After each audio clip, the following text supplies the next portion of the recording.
Mangwanani akanaka vedare tinokuchingamidzai zvekare kune chimwe chirongwa pano paZim Facebook Secrets and Confessions. Tadzoka zvekare nemamwe mamessages. Regedzai tibva tapinda mumamessages edu atadzoka takakubatirai. Message edu yekutanga yakamira sekudai so: hanzi makadii zvenyu mukomanashi, ndinokumbirawo kuti munge muchindiposterawo nyaya yangu makavigawo chitupa changu. Inini mukomanashi ndiri mudzimai ane makore 30 ekuberekwa uye ndine vana vangu vaviri. So my first born ndakamuitawo naex wangu apo pandainge ndichiri kuZim, then ndokubva ndazosanganawo neumwe murume uyo akazondipawo true love, ndokubva tazoita umwe mwana wedu. So currently I have 2 kids. Saka habi iye uyo akazondiroora ane basa rake riri bho chaizvo, but basa rake iri it is not always a permanent job. Vanhu vanongoita zvekubata maprojects avo, then kana kuri kunzi maprojects anenge apera, sometimes mumba munobva mazomboita ka dry season. So takati tiri kuZim, habi ndokubva azokwanisa kuwana mukana wekuti ange achizowanawo basa kuno kuJoni, then inini nahabi ndokubva tazouya kuno kuJoni. So takazoti tava kuno mukoma, everything was going according to plan. Asi nguva iya yekuti COVID yakabva yazouya, zvinhu zvakabva zvazooma. Apa habi ainge ari munhu wekuti ainge asingatombodi kuti ndinge ndichishanda zvachose, asi sezvisinei habi ndopa akabva azotanga kunditendedzawo kuti ndinge ndichishanda. Soon after malockdowns amboita sekunge ainge arelaxiwa zvishoma, because iye habi kubva zvakatanga COVID maprojects avo ose akabva azombostopewa. Then after COVID then akabva azombonzi iye ange achimira kubasa kwavo, zvinhu zvainge zvatuomera mukoma. Then I was the one who had to pull up my socks kuitira kuti ndinge ndichikwanisawo kuwanawo tukumapinda uko tunokwanisa kuita kuti inini nahabi tinge tichirarama, then nekuzotumidzira vanawo kumusha mari yekuti vange vachizokwanisa kuendawo then nekuzotumirawo mari kumusha kuitira kuti vana muchembere kumusha vakwanisewo kuzowana chouviri. Saka ndakazotsvakirwa basa neimwe friend yangu anongogarawo in that same location. Ndakati ndatsvakirwa basa uko kwaanoshanda, it was a supermarket. Pasupermarket apa ndo pandinoshanda, ndinoshandirawo umwe murume wechiIndia. Saka kubva zvandakatanga kushandira murume uyu wechiIndia, ndakabva ndazoona kuti munhu ane meso, but izvozvo ndakabva ndazozvi-ignore, and I tried as much as I could. Pose paimbozama kuita ma-advances ake towards me, I tried to keep my dignity, ndichingoita sekunge inini pange pasina kana zvandainge ndichimboona about the things that he was doing. Sometimes aikwanisa kungondismailira, but not that common smile, but smile iya yekuti ndiri kukufila, I love you. Saka ndaingoramba ndichingomui-ignore zvangu. Zvino zvakazoitika mukoma ndezvekuti zvinhu apa kumba zvainge zvakaoma. Apa kapei kacho kandainge ndichipiwa nemuIndia uyu kainge kari kapei kashomanana. Saka one day he then called me into his office. Musi iwoyo I was highly stressed. Apa muchembere kumusha vainge vabva mukutaura neni vachindiudza kuti zvinhu zvainge zvisitomborina kuvamirira zvakanaka. She was asking for money. Apa inini mukoma ndainge ndisitomborina mari, kunyange zvedu wana mari on a weekly basis. Still mari yandainge ndichazowana that week yainge isingatombokwani program racho iro rainge richida kukaviwa namuchembere kumusha. When this man called me into his office, ndakangoenda kuya ndichiti zvimwe kuda maybe ari kuda kundipopotera kana kuti because maIndia vanhu vekuti vanonetsa, they are always on your case kana uchivashandira. Ndakazoti ndasvika muoffice mwemwe ndokubva ati loka zvako door. This really felt weird. Ndokubva ndakiya door ndikabva ndangomira. Iye akabva azosimuka. He then came and he sat just close to where I was. Ainge akaita zvekugara patable. Ndokubva azotanga kungoita majokes neni ainge ari very silly. Akabva ati kwandiri, ndikuda kuti unditsvakire mukadzi wekuZim. Ndikabva ndati ina hapana kana munhu wandinoziva, besides you are married. ko madam boss vanozoti kudii kana vakazonzwa zvichinzi inini ndini ndakakutsvakirai second wife anobva kuzimu. Ndokubva atanga kuseka paya achingoita majokes neni. Akabva azoti kwandiri ainge afunga kuti ange achindipa promotion. Ndakabva ndafara, but akabva ati promotion iyi it didn't come with a title, inenge ingori promotion yekuti ndinenge ndichiwedzerwa mari iyo yaanondipa on a weekly basis. Imari yekuti inenge yava neka top up on top of the money iyo yandinopiwa. Akabva anditi handifanire kuti ndinge ndichizoudza kana ani zvake kuti izvi ndo zvinenge zvichiitika. Akabva azoti this will be more like a weekly bonus. Ndakabva ndafara mukomanashi ndikati Mwari muriko, shuwa manzwawo minamato yangu. Kamari kacho kandanga ndichipiwa kanga kari kashoma, because mari yandainge ndichipiwa mwedzi wose yainge iri mari iyo inokwana kuita 2800 rands. Then mari yacho taiipiwa per week, tinoipiwa on a weekly basis, which means at that time zvinhu izvi pazvakatanga kuitika ndainge ndichipiwa 700 rands per week. Saka iye akabva azoti achazongoonawo kuti ondipawo top up yemari on a weekly basis. Ndakabuda muoffice muya ndine simba rekushanda zvekare ndichitorumbidza Mwari ndichitoti Mwari shuwa makanaka mukomanashi zvadaro. Then wiki rakazoti rapera ndokubva ndazoona kuti pandakavhura envelope yangu mainge muine 700 rands iya zvekare mainge muine imwe 500 on top, which means kuti mari yangu yandainge ndava kuwana yainge itoriwo mari yakanakisisa. Mukoma, for the first week ndakapiwa mari iyi, then the second week as well ndakapiwa that same amount, but week rechi number 3 mukoma rakazoti rasvika ndokubva ndazoona kuti mari iya yainge isimo. This pained me a lot because kana kumba uko Nabi ainge ava kutofarawo achitoziva kutoti zvinhu zvedu zvava kuita sekunge zvainge zvava kusununguka nekuda kwekuti ndainge ndawedzerwa salary. Abi handina kumuudza hangu kuti what exactly had happened. Ndakangoita sekunge tainge tawedzerwa mari iyi takawanda, but ndakabva ndazongomuudza kuti inini ndini wevamwe ainge akawedzerwa, including vamwe varume nevamwe vakadzi vanhu vandinoshanda navo pasupermarket apa. Saka ndakangotiwo Habi asazoudzawo vamwe vemulocation umo matinogara, kuitira kuti vamwewo vandinoshanda navo vasazozviziva kuti ndo mari iyi yandainge ndichipiwa nemurungu. Murungu ndakati ndamuconfronta about this thing, izvo zvaainge aita zvekuti anotanga ambondipa a big salary then over azongondikata off. Iye akabva azotanga kuseka, akasimuka mukoma ndokubva anokiya door rake. Inini ndainge ndakangomirawo just facing his office desk. Paakazodzoka mukoma ndakavhunduka because munhu ainge aita zvekundimbundira akaita zvekumira kumusana kwangu. Then ndokubva azotanga kundizevezera akabva ati if I wanted more then I had to become his second wife. Zvinhu zvokuti zvakandivhundutsa mukoma zvokuti ndakashaya kuti ndoti kudii. Akangoramba akandivhumbamira kudaro and he kept on speaking with me kuti ndinge ndichiramba mukoma. Ndakatanga kufunga manje ndikati zvino kana munhu uyu ndikamurambira hazondidzingi basa here. Ndikabva ndamubvunza kuti is it going to work out, because iye nechitendero chake zvekare semunhu ane mhuri yake apa inini ndiri married as well, what are we going to do exactly. Iye akabva ati inini kana ndichizova mudzimai wake he wanted something whereby tinongoita a once off thing. Ndo zvaakandivimbisa. Akati kana ukangondipa ka1 ndinokwanisa kukupa mari yakawanda zvekuti unobva wadzokera kumusha kwenyu then obva watonovaka kana imba chaiyo nemari yandinenge ndakupa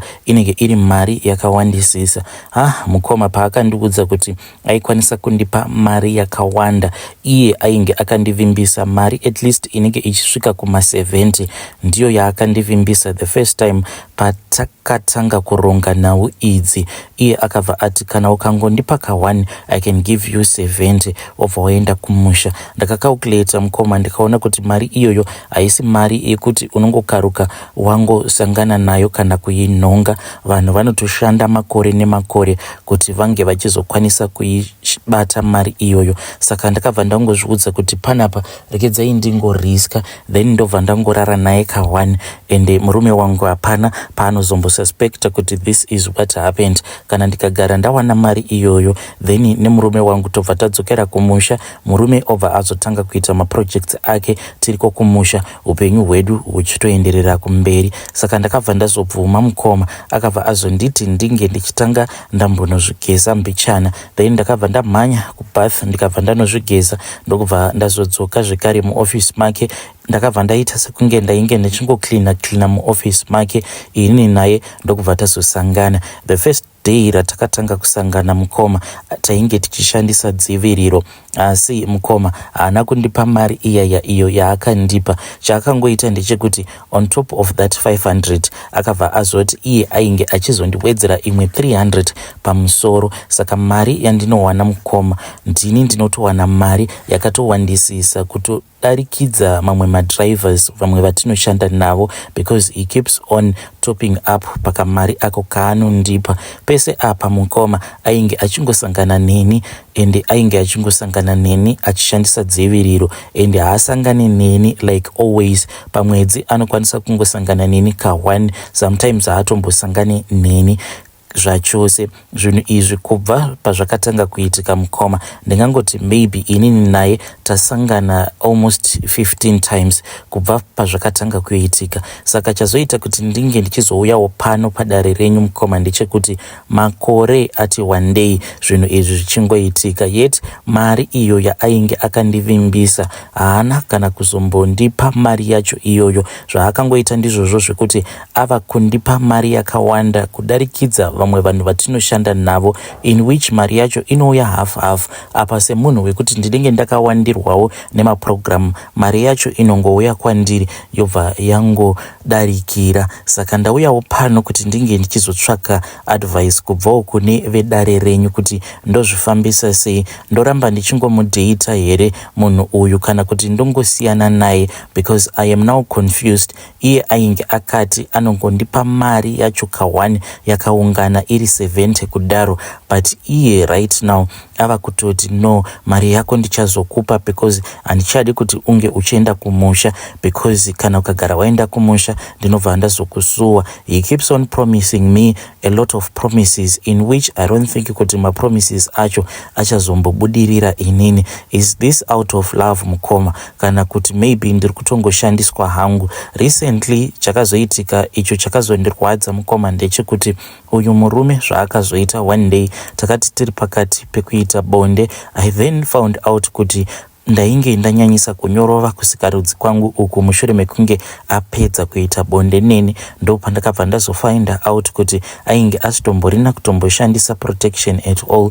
Ndakabva ndamubvunza kuti why ainge asarudza kuita zvinhu zvakadai. Iye akabva ati handikwanisi kana kuzvicontrola because you are too nice than my wife. Saka mukoma ndo zvakazoitika izvozvo, and now pari zvino ndiri kuramba ndichingoita bonde naye because iye ari kuti haachadi kuti tishandise dziviriro, in which inini on my side I do not want that. Handina kana family planning yandiri kumbonwa mukoma. Saka ndava kutya kuti what will happen mukoma kana ndikagara ndabatira pamoviri zvinozoita sei, because mwana wacho obviously anotongobuda achitongooneka kuti mwana uyu akatongoitwa pakati pemunhu mutema nemuIndia. Handidi kuzoita muSomalia ini mukoma, because kana murume hapana pandingazomuudza kuti mwana uyu ndewako, yet mwana uyu abuda ari muSomalia. Please ndibatsireiwo vedare kuti ndoite sei apa. Zvekunzi siya basa, it is not an option, because kamari kacho kandiri kupiwa mukoma kamari kekutoti neniwo ndava kutokwanisa kutobhalansawo maprograms. Mari inenge ichimbowanikwawo nemurume ndiyo yatinobva taisa paside yangu, mari ndo inongoshandawo pamaexpenses. Please advise me, ndoita sei? Murungu ndongoramba ndichidanana naye here kana kuti ndongomuudza kuratidza kuti zvatakatoita zvakakwana so that I can move on with my life. Each and every day pandodzoka kumba, when I look at my honest husband, I always feel guilty nezvinhu izvi zvandinoita, even though tisingazviite zvedu on a regular basis, but pacho ipapo patinenge tazviitira mukoma, I feel kuti there is just something that will be missing in me and I feel so much guilty. Please ndibatsireiwo muri yeZimbabwe with a correct advice. Hey, vedare ndo message iyo yandakatumidzirwa ichibva kuna vahanzvadzi vedu zvakangoma azvo vedu we hanzi please ndibatsireiwo with the correct advice nekuti inini ndatopererwa. Ndiri kudanana nemuIndia uyo wandinoshandira ainge akandivimbisa mazimari hanzi 70k yaainge akandivimbisa, but haasati andipa mari yacho iyoyo nanhasi achiri kungorara neni. Saka ndosiyana nazvo here kana kuti tongoramba tichingoenderera kumberi, maybe achazondipa mari yakawanda kumberi uko. Hey, pakaipa. Please tell me what you think in the comment section. Rekedzai tibva taenda panyedu inotevera. Nyedu inotevera yakamira sekudaiso. Hanzi makadi zvenyu mukoma nashe. Inini confession yangu yakamira sekudaiso. Ndiri benzi mukoma. Inini ndinotopenga. But kupenga kwangu uko mukoma, pacho pakunouya kupenga uku handitombozivi kuti zvava kuda kuitika. Ndo mhiko idzo mukoma dzandakapikirwa mushure mekunge ndaendawo kunoromba. Saka uko kwacho kwandakaenda kunorombera, munhu iyeyo wacho anotoita zvekutochekeresa vanhu physically. Ndo zvaakandiudza izvozvo. Ndakati ndasvika pamusha pake, even though I do not want to mention kwacho kwandakaenda, then ndasvika paya akabva azondibvunza kuti ndaikwanisa here kuti ndinge ndichiuya nemabody parts emunhu uyo waanenge andiudza, achinditi iye munhu wacho achaita zvekuzoapia pamira zvekare nekuti munhu uyu ndichange ndichizosangana naye sei. Then munhu iyeyo ndobva ndazomuponda. Mukoma ndakanzwa ndichipindwa nemweya wekutya zvekare nekutodedera chaiko kuti inini kutanga kuponda munhu ndobva ndatora maparts emunhu uyu achiri kurarama. Haiwa, izvozvo handizvikwanisi. Apa ndainge ndatobhadhara mari yedare, vakabva vanditi ndagara ndazviona kuti izvi hauzvikwanisi, asi usanetseka zvako chizukuru, because sekuru vako vanokwanisa kukupa zvimwe zvekuti unokwanisa kungoita zvekare mari. Asi vakabva vazondiudza kuti mhiko idzo dzandainge ndava kuita imhiko dzekuti dzinorwadza kudarikidza mhiko dzekutsvaga mabody parts emunhu. Vakabva vati uye pandinenge ndichipenga pacho ndinenge ndisingatombozivi kuti ndiri kupenga, ndinozotongokaruka ndazopembenuka ndiri mune imwe nzvimbo. Sometimes ndinenge ndiri kune imwe nzvimbo yekutoti ndinenge ndisingatombozivi kuti ko uku ndazosvika sei, uye mazuva acho andinenge ndatanga kupenga kusvika ndichizoita right ndinenge ndisingakwanise kumaziva, which means kuti zvese izvi pazvinoitika ndinenge ndiri murima. So mukoma ndo mhiko dzandakabva ndazogamuchira idzodzo, mari ikabva yazotanga kuuya kwandiri. Asi ndiri kuona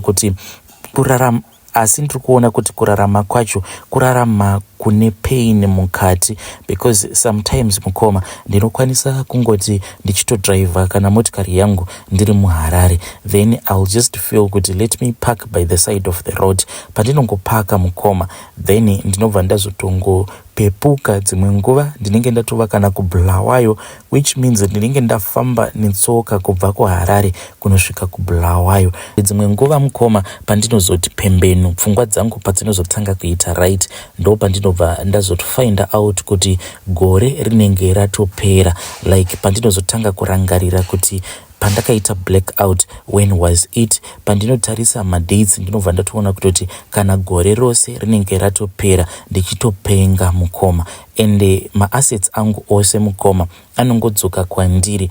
Let's say pandinopembenuka paya kana kuri kunzi ndinenge ndasiya motikari yangu by the side of the road, ndichingonotanga kuita right mukoma, mukunofamba ndinobva ndatosangana nemotikari yangu yakapakwa paside peroad, inenge iriko kunzvimbo ikoko kwacho kwandinenge kupembenuka, pfungwa dzangu dzazodzokedzana kuita right. Ndo mhiko dzangu idzodzo mukoma dzandakazviparira. Imhiko dzekuti kune umwe munhu unokwanisa kungofungidzira kuti zvinhu zviri nyore, kuti unongopenga then wobva wazoita right.